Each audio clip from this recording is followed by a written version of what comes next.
નમસ્કાર વિદ્યાર્થી મિત્રો, આપણે આગળના લેક્ચરમાં ચેપ્ટર નંબર 1 સ્ટાર્ટ કર્યું હતું, રસાયણ વિજ્ઞાનની પાયાની કેટલીક સંકલ્પનાઓ. ઓકે, આજે લેક્ચર નંબર 3. આજે હવે આગળ જશું. આપણે આગળના લેક્ચરમાં જે ચેપ્ટર સ્ટાર્ટ કર્યું તેમાં પ્રસ્તાવના જોઈ ગયા હતા ચેપ્ટરની, પ્લસ બીજું આગળ જોઈ ગયા હતા આપણે કે દ્રવ્ય એટલે શું, દ્રવ્યનું વર્ગીકરણ કેવી રીતે થઈ શકે, બહુ જ ડિટેલમાં ચર્ચા કરી રીતે ચાર્ટ આપ્યો હતો તમને, ભૌતિક ગુણધર્મોને આધારે વર્ગીકરણ અને રાસાયણિક ગુણધર્મોને આધારે વર્ગીકરણ. મિત્રો, આપણે એમાંથી પહેલો જ વિભાગ ભૌતિક ગુણધર્મોને આધારે વર્ગીકરણ એટલે કે ઘન પ્રવાહીને વાયુમય અવસ્થા વિશે ખૂબ જ ઊંડાણપૂર્વક ચર્ચા કરી હતી.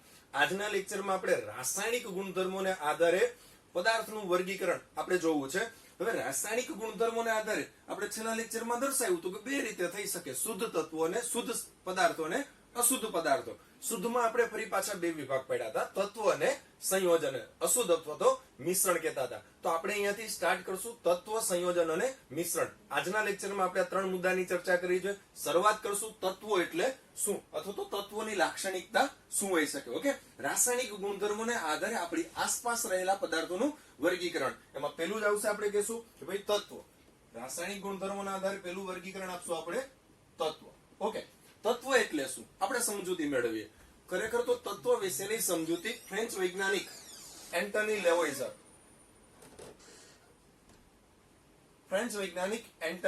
લેવોઇઝર નામના વૈજ્ઞાનિકે તત્વ વિશેની સમજૂતી આપી હતી. એના મત મુજબ તત્વ કોને કહી શકાય, તત્વની વ્યાખ્યા શું કહી શકાય, તો કે એક જ પ્રકારના બનેલા, એક જ પ્રકારના પરમાણુઓથી બનેલા પદાર્થને તત્વ કહે છે. જોજો શું કહે છે, એક જ પ્રકારના પરમાણુઓથી બનેલા પદાર્થને. એનો મતલબ કોઈ પણ તત્વમાં રહેલા બધા જ પરમાણુ કેવા હશે, એક જ પ્રકારના. તો અહીં દર્શાવી શકું ભાઈ, એક જ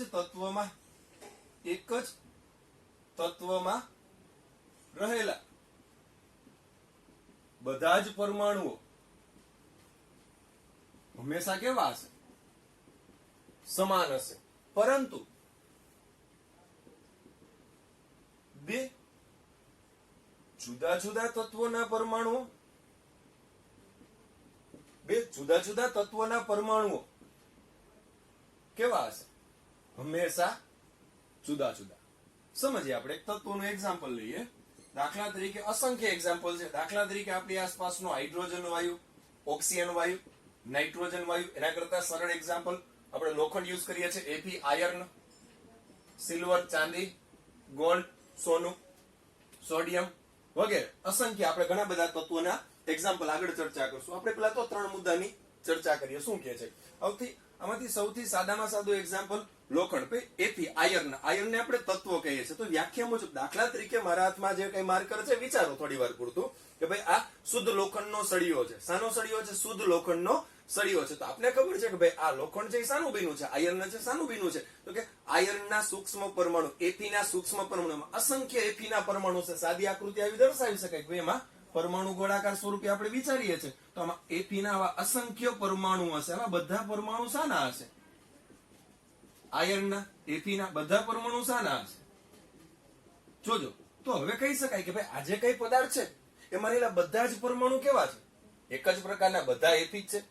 એક જ પ્રકારના પરમાણુ. કોઈ પણ પદાર્થ તમને પૂછે કે ભાઈ આપેલો પદાર્થ તત્વ છે કે નહીં, તો આપણે ચેક કરવાનું કે ભાઈ આપેલો પદાર્થ શામાંથી બન્યો છે, તો ક્યાં ક્યાં પરમાણુથી એ બન્યો છે. જો એમાં રહેલા બધા જ પરમાણુ એક સરખા હશે તો એને તત્વ કહી શકાય. દાખલા તરીકે તમને પૂછવામાં આવે હાઇડ્રોજન ને તત્વ કહેશું કે નહીં, તો H2 વાયુ છે શાનો બન્યો છે, તો કે 2 હાઇડ્રોજન પરમાણુ જોડ. એનો મતલબ ભાઈ છે 2 હાઇડ્રોજન, પણ 2 શું છે? હાઇડ્રોજન. બંને એક જ પ્રકારના પરમાણુ, બંને એક જ પ્રકાર. આ સિવાય તમને ખબર છે ફોસ્ફરસ P4, સફેદ ફોસ્ફરસ અથવા લાલ ફોસ્ફરસ, એ શાનો બન્યો? 4 ફોસ્ફરસના પરમાણુ, પણ 4 છે ફોસ્ફરસના પરમાણુ. મતલબ 4 સમાન છે, એક જ પ્રકારના. તો આને તત્વ કહી શકાય. તમને એ પણ ખ્યાલ છે રોહમ્બિક સલ્ફર અથવા મોનોક્લિનિક સલ્ફર અણુસૂત્ર શું થશે એનું? S8, અથવા તેની સંજ્ઞા શું દર્શાવીએ છીએ આપણે? S8.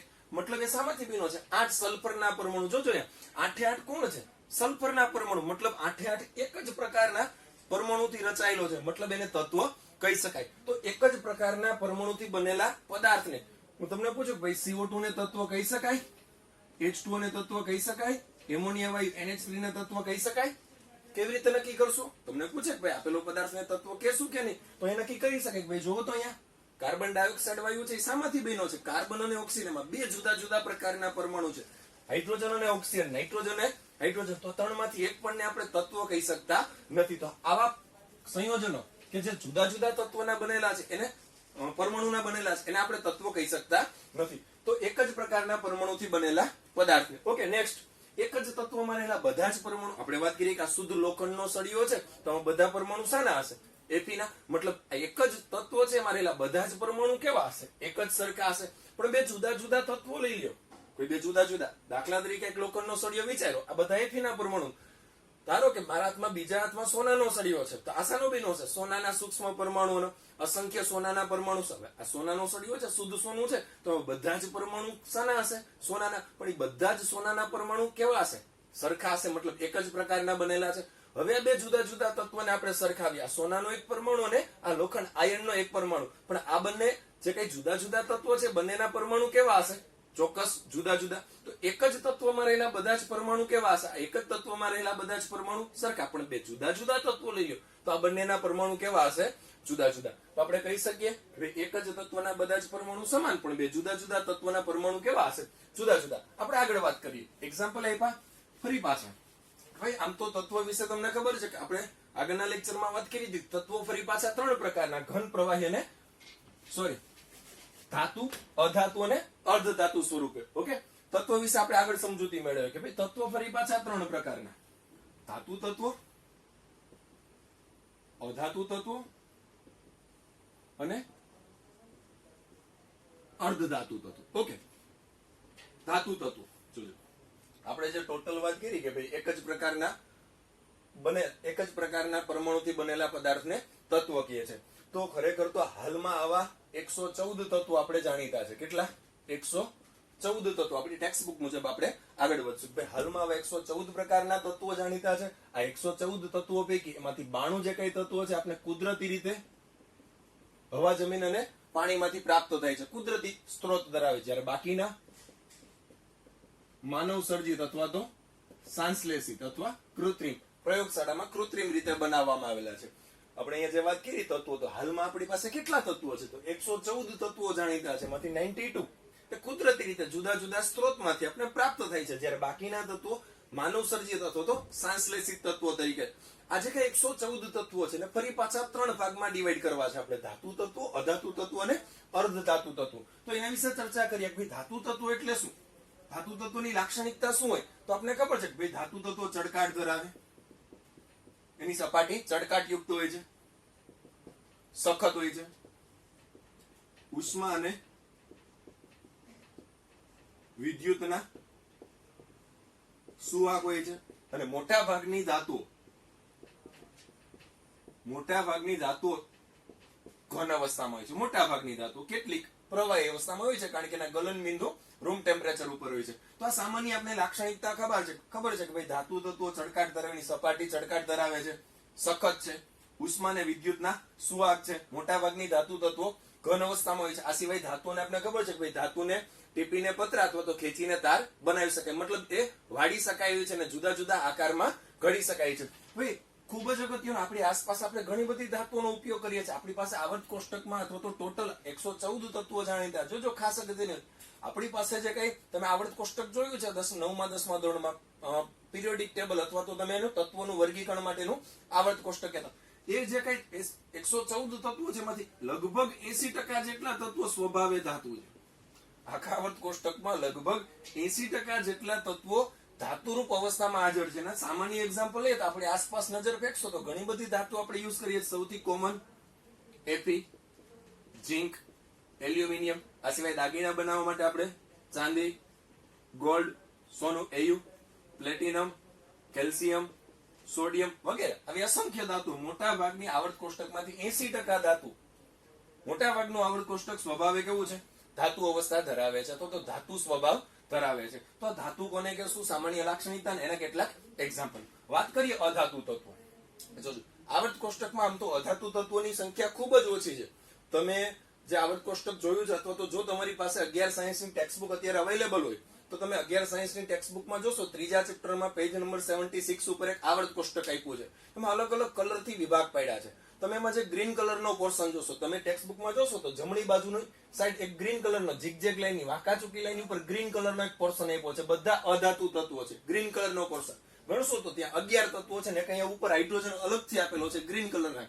તો જે તમારી પાસે આવર્ત કોષ્ટક દોરેલું છે ટેક્સ્ટ બુક ની અંદર, એમાં જેટલા ગ્રીન કલરના ભાગ આપ્યા છે બધા અધાતુ તત્વો છે. નિષ્ક્રિય વાયુ આપણે એમાં સમાવેશ નથી કર્યો, તો ટોટલ ગણશો તો 12 જેટલા અધાતુ તત્વો થાય છે. આ જે કઈ અધાતુ તત્વો છે એ ઘન પણ હોઈ શકે, પ્રવાહી પણ હોઈ શકે અને કેટલાક વાયુરૂપ અવસ્થામાં પણ હોઈ શકે.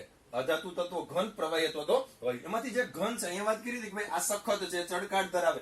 હવે આ જે કઈ ઘન પદાર્થ છે એ ઝાંખી સપાટી ધરાવે, એને કોઈ એવો ચળકાટ હોતો નથી. બીજું ઉષ્મા અને વિદ્યુતના, ઉષ્મા અને બધા જ અધાતુ તત્વો ઉષ્મા અને વિદ્યુતના મંદવાહક અથવા તો અવાહક પણ તમે ગણી શકો. એટલી બધી ઓછી વાહકતા ધરાવે છે. કોમન જે કઈ અધાતુ તત્વો છે તમે નામ સાંભળેલા છે, બોરોન, કાર્બન, નાઇટ્રોજન આપણે N2 સ્વરૂપે દર્શાવીએ છીએ, નાઇટ્રોજન, ઓક્સિજન, હેલોજન બધા F2, Cl2, Br2, I2. આ સિવાય ઘણા બધા ફોસ્ફરસ, સલ્ફર તમે બધા એક્ઝામ્પલ જાણો છો. હાઇડ્રોજન, આ બધા સ્વભાવે કેવા છે? અધાતુ તત્વો. એ કેટલાક ઘન સ્વરૂપમાં છે તમે જોયેલા છે. બોરોન અને કાર્બન બંને ઘન અવસ્થામાં છે. N2, O2, F2, Cl2 આ બધા ગેસિયસ ફોર્મમાં છે, વાયુરૂપ અવસ્થામાં છે. Br2 પોતે પ્રવાહી અવસ્થામાં છે. એકમાત્ર એવું અધાતુ તત્વ આખા પિરિયોડિક ટેબલમાં, એકમાત્ર અધાતુ તત્વ જે પ્રવાહી અવસ્થામાં છે, એકમાત્ર, જો અહીં ચોક્કસ ધ્યાન રાખજો, એકમાત્ર અધાતુ તત્વ જે પ્રવાહી અવસ્થામાં છે. અને આ ફરી પાછો ઘન, મતલબ અધાતુ છે એ ઘન પણ હોઈ શકે, પ્રવાહી પણ હોઈ શકે અથવા તો વાયુરૂપ અવસ્થામાં પણ હોઈ શકે. અને ઉષ્મા અને વિદ્યુતના મંદવાહક અથવા તો અવાહક તરીકે પણ દર્શાવી શકે. એની સંખ્યા નિયર અબાઉટ આપણી ટેક્સ્ટ બુકમાં જે ગ્રીન કલરનો પોર્શન દર્શાવ્યું એ મુજબ જોઈએ તો અધાતુની સંખ્યા 12 જેટલી થાય છે. કેટલી છે? 12 જેટલી. અને છેલ્લે આવશે અર્ધધાતુ તત્વો. જો નામ જ કે છે અર્ધધાતુ, મતલબ અડધા ધાતુના ગુણધર્મો ધરાવે તો બાકીના અડધા અધાતુના ગુણધર્મો. મતલબ પ્રોપર વ્યાખ્યા આપીએ તો કે જે તત્વો ધાતુ અને અધાતુ તત્વો એમ બંનેના ગુણધર્મો ધરાવતા હોય, એમ બંનેના ગુણધર્મો, જે તત્વો ધાતુ અને અધાતુ બંને સાથે સામ્યતા, તો બંનેના કેટલાક ગુણધર્મોનું કોમ્બિનેશન ધરાવતા હશે એવા તત્વોને આપણે શું કહીએ છીએ? અર્ધધાતુ તરીકે, સેમી મેટલ્સ તરીકે એને દર્શાવીએ છીએ. એના એક્ઝામ્પલ તમને સૌથી બેસ્ટ એક્ઝામ્પલ તમને જાણીતું છે કયું? સિલિકોન. તમે ઓળખો છો સિલિકોન સારામાં સારું અર્ધધાતુ તત્વ છે. આ સિવાય જર્મેનિયમ, આર્સેનિક, એન્ટીમની, બિસ્મથ આ વગેરે તત્વો અર્ધધાત્વીય લાક્ષણિકતા ધરાવે. તમને મેં જે પિરિયોડિક ટેબલ કીધું ત્રીજા ચેપ્ટર ની અંદર જોવાનું, એમાં તમે જોશો તો જમણી બાજુનો જે વિભાગ છે એમાં ઓરેન્જ કલરનો વાંકાચૂકી લાઈન હશે, ઝિગઝેગ પ્રકારની આ રીતે લાઈન દર્શાવેલી હશે. આ સાઈડ જમણી સાઈડ દર્શાવેલી હશે ઝિગઝેગ પ્રકારની જે લાઈન દર્શાવી છે. ઉપર ગ્રીન કલરનો પોર્શન હશે, એની નીચે ઓરેન્જ કલરની ઝિગઝેગ પ્રકારની લાઈન દર્શાવી. એ બધા અર્ધધાતુ તત્વો છે. તો આપણે તત્વો વિશે સમજૂતી મેળવી કે ભાઈ કોઈ સંયોજન તત્વ છે અથવા તો કોઈ પદાર્થ તમને આપ્યું છે, સોરી માફ કરજો, કોઈ પદાર્થ તમને આપ્યો છે ને તમને પૂછે કે તત્વ કહી શકીએ કે ના કહી શકીએ, તો આપણે શું કરશું? એનું અણુસૂત્ર અથવા રાસાયણિક સૂત્ર જોશું. આપેલો પદાર્થ છે એ શામાંથી બન્યો છે? તમારી સામે રાસાયણિક સૂત્ર આવી જશે. હવે ચેક કરો એમાં રહેલા બધા જ પરમાણુ સરખા છે કે નહીં. ઓકે, જો બધા જ પરમાણુ સરખા હોય તો એને તત્વ કહી શકાય, પણ જો જુદા જુદા હશે તો એને તત્વ કહી શકાતું નથી. કેટલાક તત્વો એક પરમાણુય ઘટક તરીકે અસ્તિત્વ ધરાવે. જોજો આ બધામાં પરમાણુની સંખ્યા કેટલી એની સંજ્ઞા જ લખીએ. કેટલાક દ્વિપરમાણુય છે, આપણે N2, O2, H2 આ બધા શું લખીએ છીએ? દ્વિપરમાણુમાં 2 પરમાણુ છે. કેટલાક બહુપરમાણુય પણ છે, P4 એસાઇડ એ ખરેખર તો 2 અધાતુ તત્વો જ છે, આપણે એની સાથે જ લેશું. પણ એમાં કેટલા પરમાણુ છે? 4. પણ જે કઈ છે બધા કેવા હશે? સરખા. તો તમને કોઈ સંયોજન સામે આપી દે કે એને તત્વ કહેવાય કે નહીં. હજી એક એક્ઝામ્પલ આપું. દાખલા તરીકે તમને પૂછે કે NaCl આને તત્વ કહેવાય? તો ચેક કરો, મીઠું છે એને તત્વ કહેવાય કે નહીં. એમાં કેટલા પરમાણુ છે? 2. ક્યાં ક્યાં પરમાણુ છે? સોડિયમ અને ક્લોરીન. 2 સરખા છે? નથી, તો એને તત્વ કહી શકાય નહીં. તત્વ એને જ કહેવાય કે જેમાં રહેલા બધા જ પરમાણુ એક સરખા હશે. તમને પૂછે ગ્લુકોઝ તત્વ કહેવાય C6H12O6. એમાં કેટલા પરમાણુ છે? ઘણા બધા. પણ 3 પ્રકારના બધા પરમાણુ સરખા છે? ના, 3 જુદા જુદા પ્રકારના તત્વો છે. એમાં કાર્બન, નાઇટ્રોજન અને ઓક્સિજન. તો એક જ પ્રકારના પરમાણુથી જો એ રચાયેલા હશે તો આપણે એને તત્વ કહી શકીએ. આ બંનેમાંથી એક પણ આપણે તત્વ કહી શકતા નથી. ઓકે, તો તત્વો વિશે તમને બેઝિક માહિતી મળી જાય. બાકી 114 તત્વો છે, આપણે એનું વર્ગીકરણ ત્રીજા ચેપ્ટરમાં વધારે ડિટેલમાં જોવાનું છે. અત્યારે ધાતુ, અધાતુ અને અર્ધધાતુની લાક્ષણિકતા પણ તમને ધ્યાનમાં આવે. ઓકે, નેક્સ્ટ આપણે બીજો પ્રકાર જોવો છે રાસાયણિક ગુણધર્મના આધારે. શુદ્ધમાં પેલો જોઈ ગયા તત્વ, શુદ્ધમાં બીજું હતું સંયોજન. તો આપણે આગળ જોશું સંયોજન એટલે શું.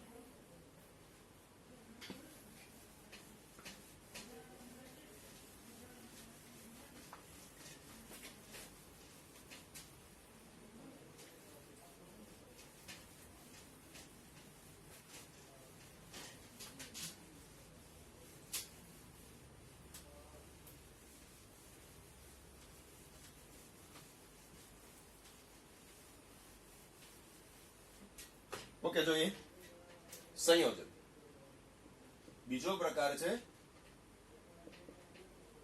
સંયોજન. સૌપ્રથમ વ્યાખ્યા જોશું. શું કહેશું? બે કે તેથી વધુ જુદા જુદા પ્રકારના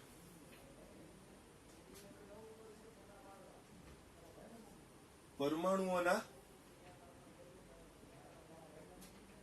જોડાવાથી બનતા પદાર્થને શું કહેશું? સંયોજન. જોજો અહીંયા વાત આવી બે કે તેથી વધુ જુદા જુદા પ્રકારના તત્વો અને સંયોજનનો મુખ્ય ડિફરન્સ છે. અહીંયાથી ઓળખી શકાય તત્વો કહેવાય કે સંયોજન કહેવાય, અહીંયાથી ઓળખી શકાય.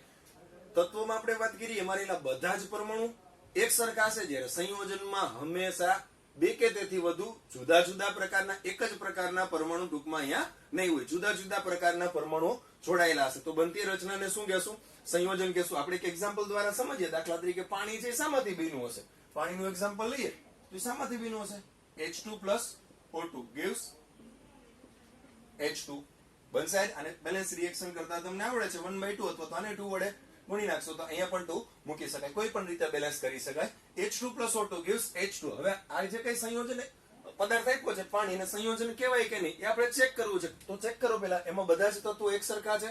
નથી. એનો મતલબ એ તત્વો ના કહી શકાય. બધા જ પરમાણુ એક સરખા નથી, પણ એમાં બે જુદા જુદા પ્રકારના આરે વાત બે જુદા જુદા પ્રકારના આર્યા હાઇડ્રોજન અને ઓક્સિજન. સંખ્યા નથી જોવાની, પ્રકાર. ટોટલ તો સંખ્યા તો 3 છે, 2 હાઇડ્રોજન એક ઓક્સિજન, પણ આપણે એ જોવું નથી. પ્રકાર ચેક કરો.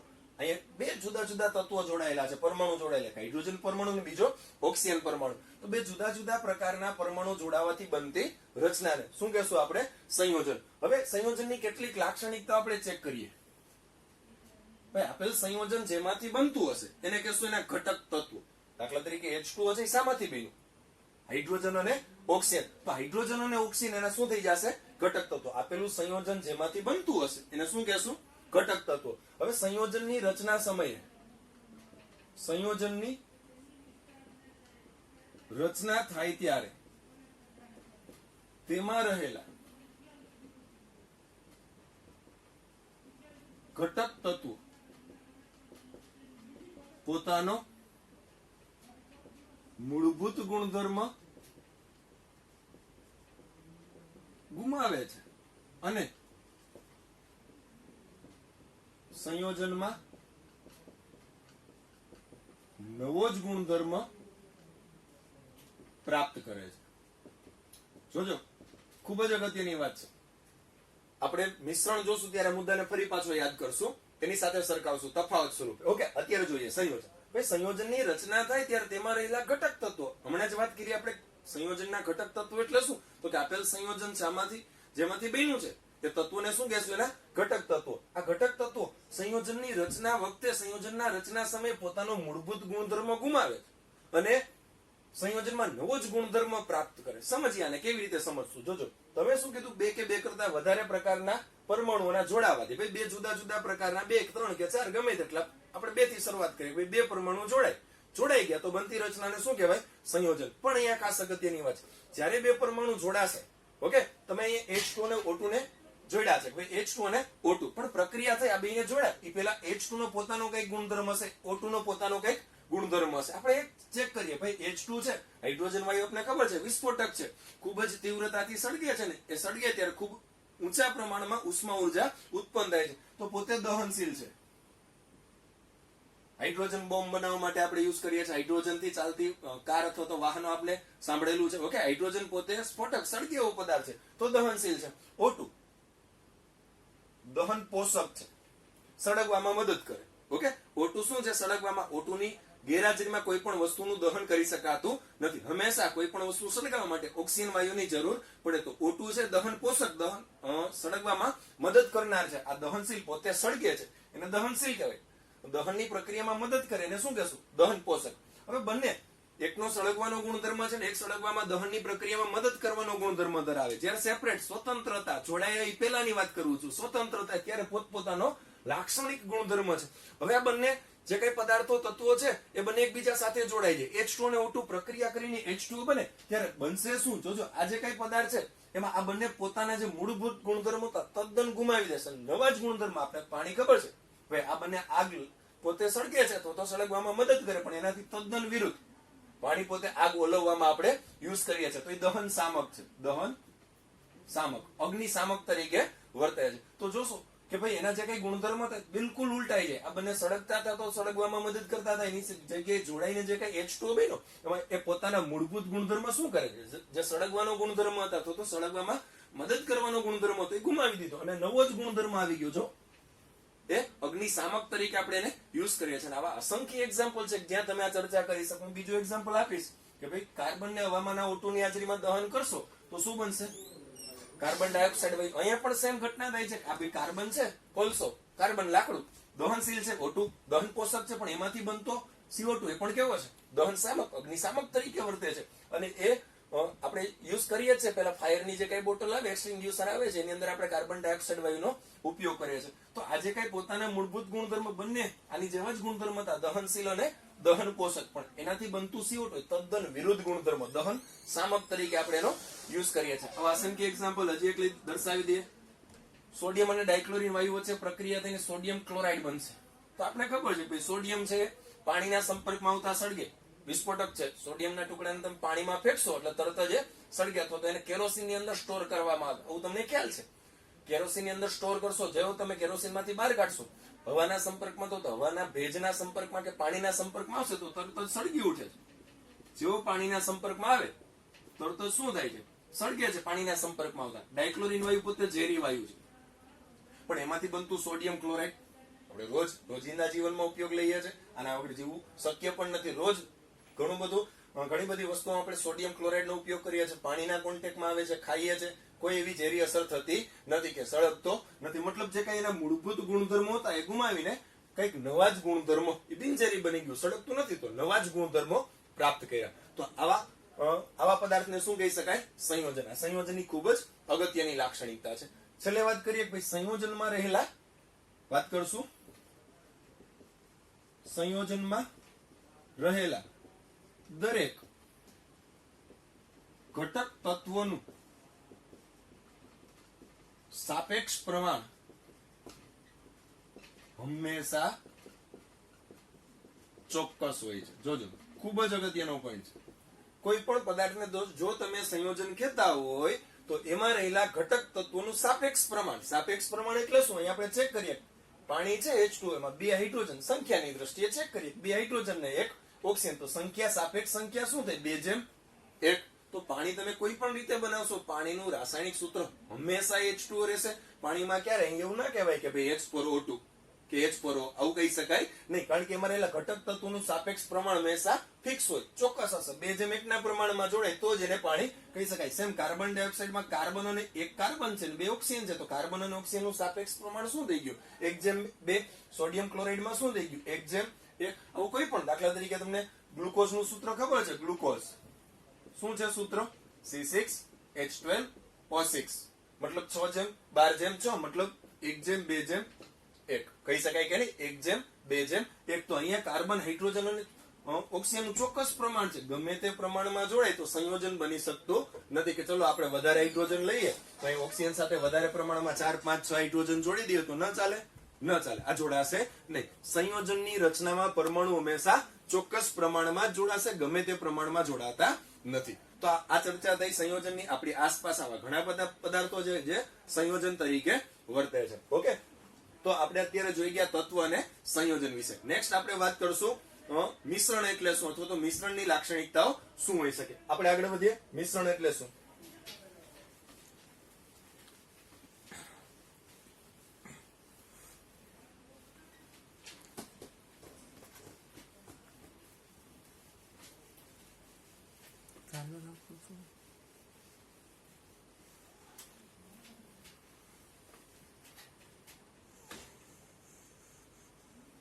ઓકે, જોઈએ.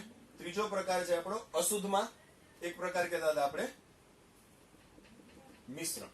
ઓકે, મિશ્રણ એટલે શું આપણે ચેક કરીએ. ભાઈ આપણી આસપાસની મોટા ભાગની વસ્તુઓ આપણે જે રોજબરોજ ઉપયોગમાં લઈએ છીએ, લગભગ મોટા ભાગના પદાર્થો આપણે મિશ્ર સ્વરૂપમાં લઈએ છીએ, અશુદ્ધ સ્વરૂપમાં લઈએ છીએ. પ્યોર ફોર્મમાં ઉપયોગમાં લેતા હોય ખૂબ ઓછી વસ્તુ હશે. તમે ચેક કરશો તમારી આસપાસ કોઈ પણ વસ્તુ જે તમે ઉપયોગમાં લ્યો છો એના વિશે થોડુંક ચેક કરો કે ભાઈ એ વસ્તુ શુદ્ધ પદાર્થ છે કે અશુદ્ધ પદાર્થ છે.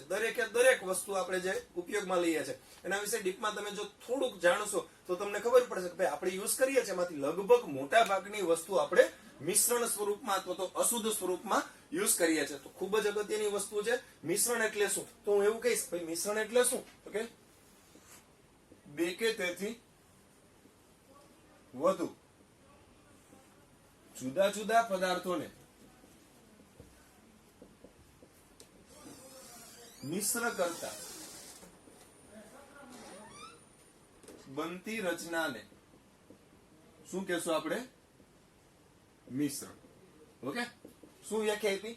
બે કે તેથી વધુ જુદા જુદા પદાર્થોને મિશ્ર કરતા બનતી રચના. જો મેં શબ્દ યુઝ કર્યો છે જુદા જુદા પદાર્થો. ત્યાં જુદા જુદા પદાર્થોમાં તમે બે જુદા જુદા તત્વોનું મિશ્રણ પણ કરી શકો અથવા બે જુદા જુદા સંયોજનનું પણ મિશ્રણ કરી શકો. ઓકે, કોઈ પણ બે વસ્તુને તમે મિશ્ર કરી દો તો બનતી રચનાને શું કહેશું? મિશ્રણ. મિશ્રણની એક ખૂબ જ અગત્યની લાક્ષણિકતા જે આપણે સંયોજનમાં જોઈ ગયા હતા, બે મુદ્દા જોઈ ગયા હતા, અહીંયા જે દર્શાવ્યા હતા એની તદ્દન આપણે વિરુદ્ધ વાત દર્શાવી છે. ભાઈ મિશ્રણમાં રહેલા ઘટકો, મિશ્રણમાં રહેલા ઘટકો મિશ્રણની રચના સમયે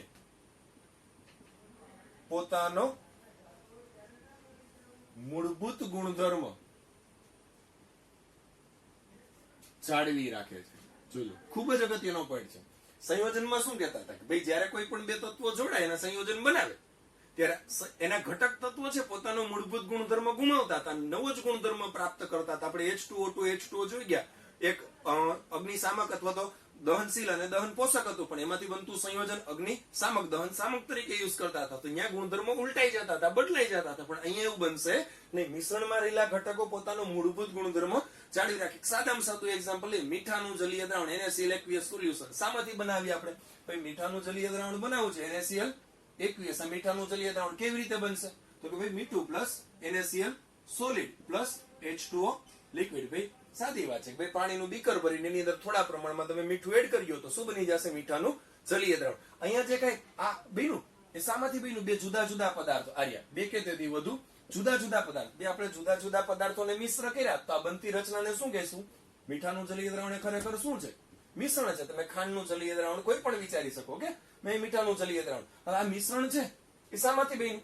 તો કે બે ઘટકો NaCl અને પાણી. તો આ બંને શું થઈ ગયા? આ મિશ્રણના ઘટકો. આ શું થઈ ગયા? આ બંને આ મિશ્રણના ઘટકો થઈ જશે. ઓકે, હવે આ ઘટકો જ્યારે એકબીજા સાથે મિશ્ર થાય, જોડાય અને મિશ્રણ બનાવે ત્યારે પોતાનો મૂળભૂત ગુણધર્મ જાળવી રાખે. ભાઈ NaCl જેનો સ્વાદ કેવો હતો?